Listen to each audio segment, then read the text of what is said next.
నమస్తే నేను మీ Gopi welcome back to our channel. ఈరోజు మనతో వచ్చేసరికి పొలిటికల్ అనలిస్ట్ చిట్టిబాబు గారు ఉన్నారు. సార్ నమస్తే సార్. నమస్తే సార్, నిన్న మంగళగిరిలో జరిగిన ఒక చిన్న ప్రెస్ మీట్ అని చెప్పి చూస్తూ అంటే భారీ ఎత్తున ప్రెస్ మీట్ పెట్టారు అక్కడ. సో అక్కడ ఏంటంటే వైఎస్ఆర్ గారికి ఘన నివాళి అయితే అర్పించడానికి అయితే రేవంత్ రెడ్డి గారు వచ్చారు. అక్కడ ఒక చిన్న మాట అయితే అన్నారు. ఏమని, వైఎస్ఆర్ గారి నిజమైన వారసులు ఎవరంటే కేవలం కాంగ్రెస్ పార్టీ నాయకులు మాత్రమే, ఇక్కడ ఉన్న జగన్మోహన్ రెడ్డి అయితే కాదు. ఈసారి కడప బై ఎలక్షన్లో ఖచ్చితంగా షర్మిలా గారికి నేను సపోర్ట్ చేసి నా పాదయాత్ర చేసి ఇంటింటికి తిరిగి షర్మిలా గారిని ఎంపీగా గెలిపించుకుంటా అంటున్నారు. సో దానికి మీరు ఏం చెప్తారు? ఏదో మాట్లాడుతూ ఉంటాడు రేవంత్ రెడ్డి. మాటలు కూడా ఒక విలువ అంటే ఏదో గాలివాగుడు వాగుతూ ఉంటాడు అతను. ఇవాళ అసలు తెలంగాణలో సీఎం అని చెప్పుకుంటానే సిగ్గుపడుతున్నారు ప్రజలు. తెలంగాణ మా సీఎం ఎవరు రేవంత్ రెడ్డి చెప్పుకుంటానే సిగ్గుపడుతున్నారు.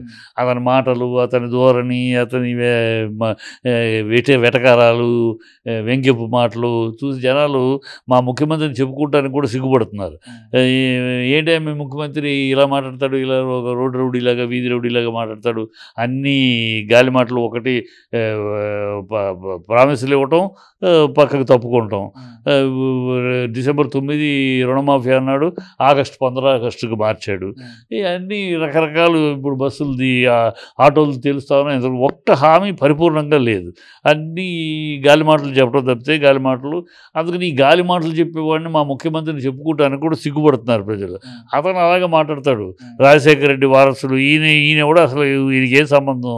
ఈయన మొన్నటిదాకా చంద్రబాబు దగ్గర సామంతరెడ్డి, ఇవాళ ఏదో ఇటు వచ్చాడు తంతే గారి బుట్టలో పడ్డట్టు కాంగ్రెస్.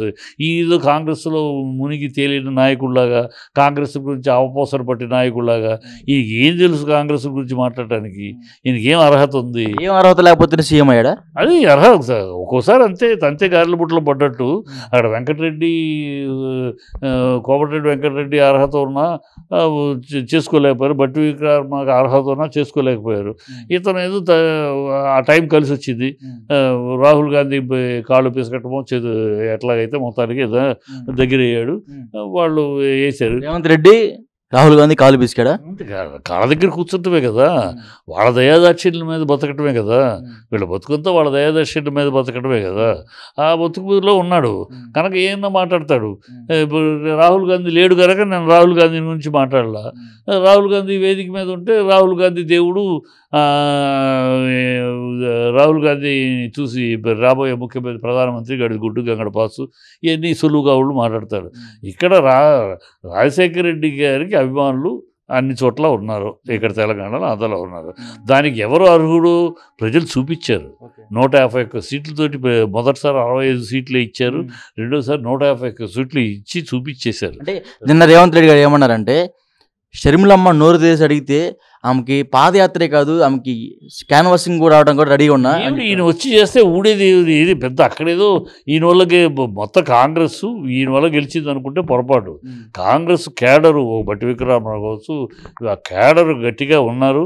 వాళ్ళని అందరినీ ఏకం చేయగలిగాడు బట్టి విక్రమార్క, శ్రీధర్ బాబు.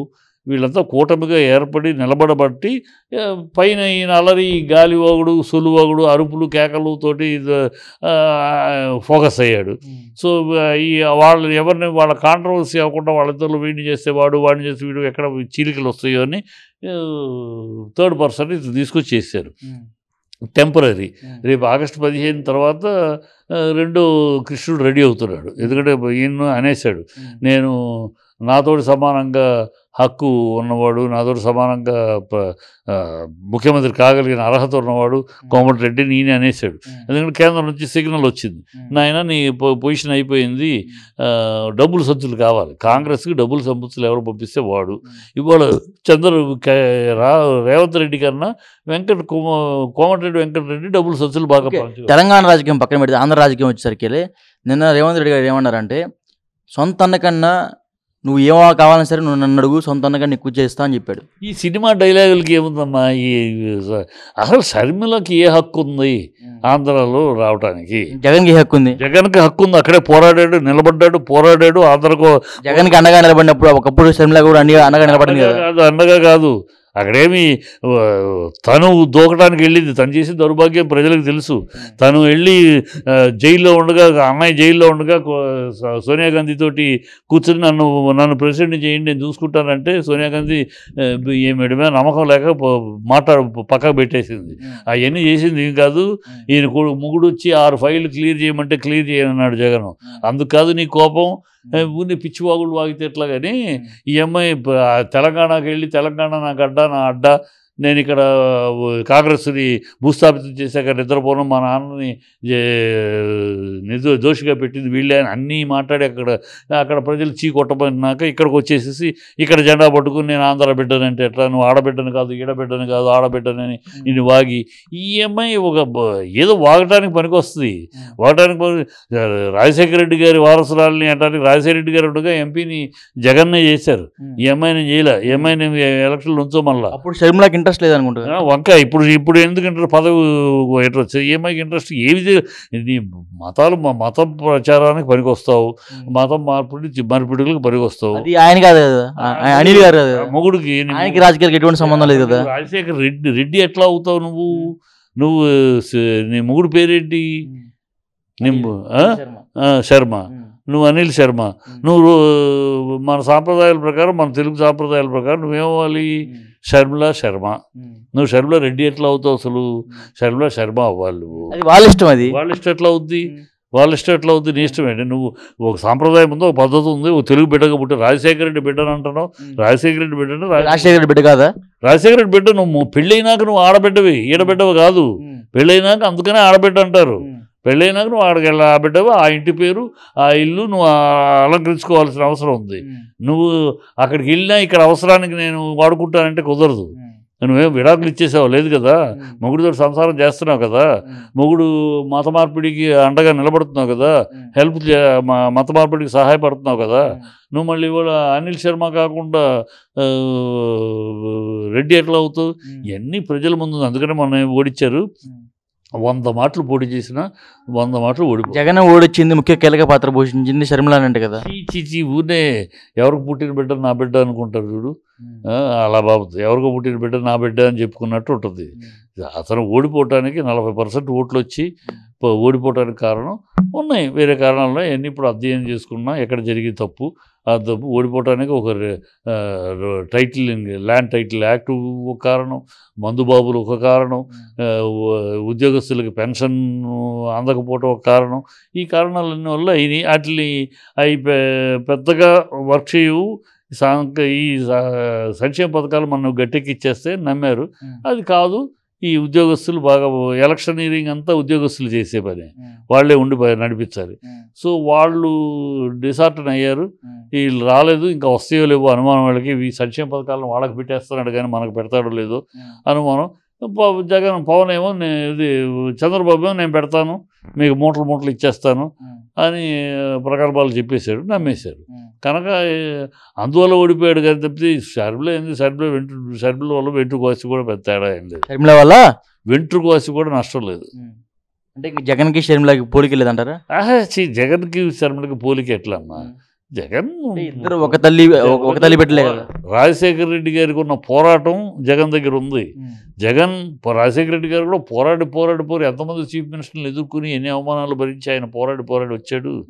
అట్లా జగన్ కూడా పోరాడి వచ్చాడు. సోనియా గాంధీ టార్చర్ కానీ, చంద్రబాబు ఎర్రనాయుడుతో వేసిన కేసులు కానీ ఇవన్నీ వాళ్ళు వేసినాయి కదా. అన్ని అపోజిషన్లు జైల్లో కూర్చున్నాడు, 16 నెలలు కూర్చున్నాడు. అన్నీ అన్నిటిని భరించి పోరాడి వచ్చాడు. ప్రతోడు జగన్ రాజశేఖర రెడ్డి గారి పేరు చెప్పుకుని వాడుకోవాలంటే సూర్యుడు, షర్మిల కన్నా సూర్యుడికి అర్హత ఎక్కువ. సూర్యుడు ఆయన నిరంతరం నీడలాగా ఉన్నాడు. సో రాజశేఖర రెడ్డి గారి పేరు మీద నన్ను ఆదరించండి అని అడిగే హక్కు తనకుంది. షర్మిలకి ఏముంది? ఇంట్లో కూర్చొని పిల్ల మొగుడితో ప్రచారం, ఆయన పీరియడ్ అంతా మొగుడితో ప్రచారం చేసే రోజులే కదా ఆవిడ. రాజకీయాలు ఎక్కడుంది? ఏదో జగన్ ఉన్నప్పుడు, అది కూడా జగన్ ఉన్నప్పుడు తల్లి విజయమ్మ రావాల్సింది. విజయమ్మ నాకు కాళ్ళు నొప్పి నేను నడవలేను అని అంటే అప్పుడు భారతి వెళ్తారంటే, భారతి వద్దు నేను వెళ్తాను, నాకు పిల్లలు పెద్దవాళ్ళు అయిపోయారు, నీ పిల్లలు ఇంకా చిన్నవాళ్ళు, కనుక నేను వెళ్తాను, నువ్వు చూసుకోవాలి కదా ఇక్కడ, అమ్మ నేను ఇల్లు చూసుకోవాలి, నువ్వు చూసుకో, నాకు పిల్లలు పెద్దవాళ్ళు అయిపోయారు కనుక నా వాళ్ళని నేను వెళ్తాను, సరే వెళ్ళమన్నారు. అంతేగాని అమ్మ నువ్వు రా కాపాడని పిలిస్తే కదా తనుగా దూరింది. ఆ దుర్బుద్ధి ఏంటో తర్వాత తెలిసి తనుగా దూరింది. తర్వాత ఈ జగన్ జైల్లో ఉండగానే ఢిల్లీ వెళ్ళి మాట్లాడేసింది. ఆయన ప్రణబ్ ముఖర్జీ, ఇది ఎవరో చెప్పింది కాదు, ప్రణబ్ ముఖర్జీ గారు తన ఆత్మకథలో రాశారు. ఈ అమ్మాయి నన్ను ప్రెసిడెంట్ చేయండి నేను చూసుకుంటాను అనే సోనియా ముందు మాట్లాడటము, సోనియా ఈ అమ్మాయి మీద నమ్మకం లేకుండా తర్వాత చూద్దాలని పక్కన పెట్టు, నా ఎదురుగుండా నా ముందు జరిగిన డిస్కషన్ అని ఆయన ఆత్మకథలో రాశాడు ప్రణబ్ ముఖర్జీ. కనుక ఈ బాపతులతో ఉండే రేవంత్ రెడ్డి ఏదైనా మాట్లాడితే, ఎందుకంటే రేపు రేవంత్ రెడ్డి కాంగ్రెస్లో ఉంటాడో తెలియదు, అవసరమైతే బీజేపీలో చేరతాడేమో కూడా తెలియదు. ఎందుకంటే ఓటుకు నెట్టు కేసు రేపు వచ్చేస్తుంది జూలై ఈ నెలలోనే ఉంది, కోర్టు పోస్ట్పోన్ చేసింది జూలైకి. సో జూలై నెలాఖరులో వస్తుంది. ఆ కేసుకు సాక్ష్యాధారాలతో ఉన్నాడు. మరి అరెస్ట్ అయిపోయే మరో ముఖ్యమంత్రిగా లిస్టులో వెళ్ళొచ్చు. కనుక అందుకని ఆయన ఏం మాట్లాడేస్తాడు, రేపు అది వచ్చినప్పుడు బీజేపీలో చేరిపోతాడు.